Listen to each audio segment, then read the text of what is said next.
Chapter 11, Taking Sides. This is how the war was fought.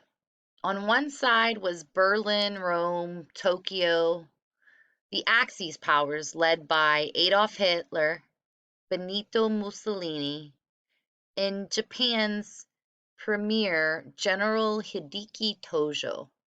On the other side were three major Allied forces. Who were they? Who were their leaders? President Franklin Delano Roosevelt represented the United States. His was already a voice of freedom respected all over the world. Britain, the second Allied power, was led by Winston Churchill. Like Roosevelt, Churchill had a powerful voice and was inspiring when he spoke. Churchill had an American mother and a father who was a British lord. When he was young, he was a poor student, but he got better. He went to Sandhurst, the British West Point, and became an army officer, a good one. He got medals for bravery. Then he became a newspaper reporter, learned to pilot a plane, wrote history books, entered politics, and became a member of Britain's parliament. He was one of the first Englishmen to see the danger of Hitler's Nazi party and to speak against it. That was when most people in England and America were acting like ostriches. They buried their heads in the sand, closed their ears, and didn't want to hear anything about the war. The third Allied power? Was it France? No, France was under German control. However, as you know, a free French army was saved at Dunkirk. It was led by General Charles de Gaulle, and it did fight with the Allies. How about China? Was China the third power? No, China was fighting Japan, and China was in turmoil. Civil war between communists and the nationalists had broken out in China in the 1930s. That war wouldn't be finally decided until 1949, and the communists would win. You may have a hard time believing what the third Allied power was, but here it is: Soviet Russia, the USSR.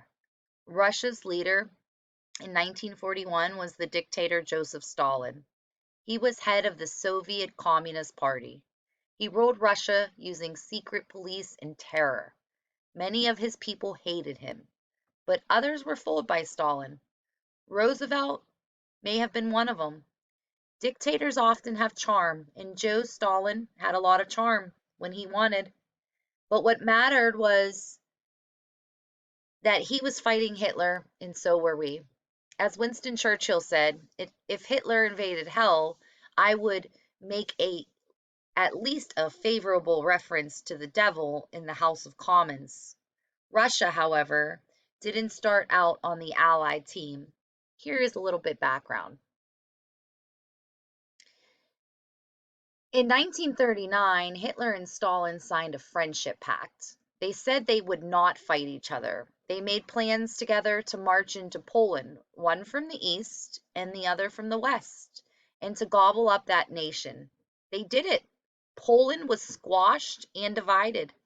Before the Nazi army marched into Poland, Hitler told his generals, "The victor will not be asked afterward whether or not he told the truth. In starting and waging war, it is not right that matters, but victory. Close your hearts to pity. Act brutally. The stronger is in the right." His generals did as they were told. That was when France and England finally realized that they couldn't avoid war, although now it would be a difficult one. They had let Germany build up a huge military force. At the same time, the free nations had cut their armies and navies. There wasn't a lot anyone could do when Germany marched armies into Belgium, Holland, Luxembourg, and France. The Nazis were winning everywhere. The German Air Force, the Luftwaffe, soon began dropping bombs on England. tons and tons of bombs. Then Hitler made some stupid moves. First, he went into Greece and Yugoslavia, where his forces faced some heroic fighters. That stopped Germany for a while. Then Hitler double-crossed Stalin. He decided to invade Russia. That had been his plan all along. He even wrote a book called Mein Kampf. It means my struggle in German. That told all about his goal of world domination. No human being has ever declared or recorded what he wanted to do more often than me, he said. Anyone who read Hitler's writings knew what he had planned. He said that Germans were the master race and that they needed more room and other nations to serve them as slaves. Churchill and Roosevelt paid attention. They knew Hitler was capable and effective, as well as evil. For a long time, most other politicians just didn't take him seriously. The Nazi Blitzkrieg, or Lightning War, smashed through Belgium in May 1940. But Hitler did not intend to share power. The Russians were a threat to his goal of world domination. So when some of his generals told him not to go into Russia, he didn't listen. He needed oil and wheat and other resources from Russia. Besides, he thought Russia would be an easy victim. So did experts everywhere. The American Secretary of War predicted that it would take Germany 3 months to conquer Russia. The Germans prepared the most massive army ever assembled. Their forces stretched from Finland to the Black Sea. They attacked with the latest in military equipment, tanks, bombs, and artillery. At first, the Germans had an easy time of it. The Russians weren't prepared. Much of their military equipment was out of date. Hitler instructed the German army to turn Russia into a slave nation. The Nazis murdered millions of Russians. But check a map and notice the size of Russia. Look at Moscow and Leningrad, which today is called by its old name, St. Petersburg. Those cities are very far north. They are cold places. Winter came early in the fall of 1941. The first snow fell in Moscow on October 2nd. The Germans weren't prepared for the cold. They got stuck in a Russian winter. It happened to be the coldest winter in 30 years. The temperature dropped to 60 degrees below zero. The German army was far from home and having a hard time getting supplies and food. German soldiers froze. German soldiers starved. So did Russians. It was a disaster for both sides, but the Russians were at home and able to outlast the hungry, discouraged German army. FDR sent his friend Harry Hopkins to Russia. "Give us anti-aircraft guns and aluminum and we can fight for 3 or 4 years," said Stalin. He was right.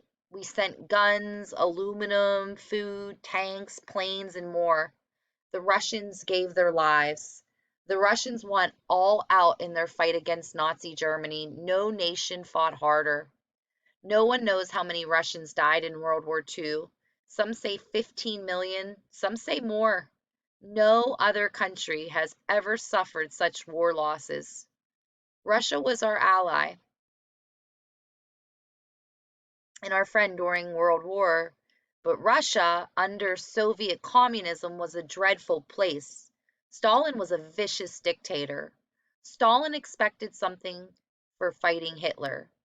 What he expected and got was domination over the other countries of Eastern Europe. Could Hitler have been destroyed without Stalin's help? Perhaps not. Certainly, it would have taken many, many more American and British lives.